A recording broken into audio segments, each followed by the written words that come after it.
Report says Twitter is failing women. Amnesty International's latest findings suggest some 40% of women who use the social media platform more than once a day report experiencing some form of abuse. The NGO says, simply put, Twitter can do more to protect women. To discuss more of their findings, we're joined now by Amnesty International South Africa's Alicia Jooste. Thank you for your time this morning. Alicia, earlier this year, you interviewed 9 women who were active on Twitter.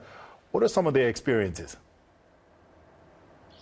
So what we're finding is that women's right to freedom of expression is being silenced by many, largely men, on Twitter. And so what we're seeing is that women are starting to largely censor what they're saying for fear of further backlash, further abuse. They're limiting their interactions, and it's even driving women off the platform completely. So where is Twitter falling short, Alicia? They say they've put forward or they've put in place some of the recommendation that Amnesty International gave them a few years ago, but where are they lacking? It's largely around transparency and around 2 areas: the abuse reporting process. So what we're hearing from users is that when women are reporting abusive tweets, they are met with inconsistent enforcement of Twitter rules. So we need to see an increase in transparency around this process, how decisions are being made, and when reports are being reviewed but dismissed, why? Secondly, as content moderators sit at a global and regional level, we want to see greater transparency around content moderator capabilities and capacities. So, for example, what languages, South African languages, do the moderators cover? Do they have an understanding of our social, cultural, and political context? And how many moderators are covering South Africa specifically?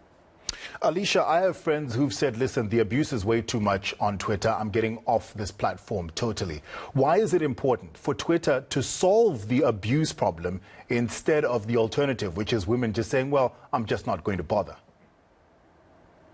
So Twitter, it's such a powerful and has become such a powerful place for self-expression and opinion.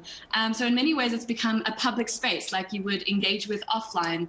And I think what people forget is that there isn't a different set of rules for the offline to the online. So digital security must be prioritized and human rights must be prioritized wherever you are. And this includes the right to freedom of expression, the right to freedom from discrimination, and the right to safety and security. So Twitter does have that human rights responsibility to ensure that these rights are being protected. Alicia, are you concerned about reports that there are some personalities on Twitter that receive preferential treatment when it comes to being protected from abuse?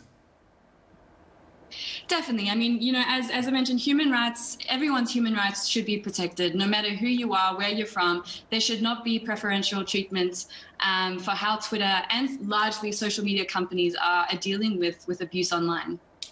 Alicia, thank you so much for your time. We appreciate it. Hopefully someone from Twitter is listening. Amnesty International South Africa's Alicia Jooste joining us on Newslink. Coming up.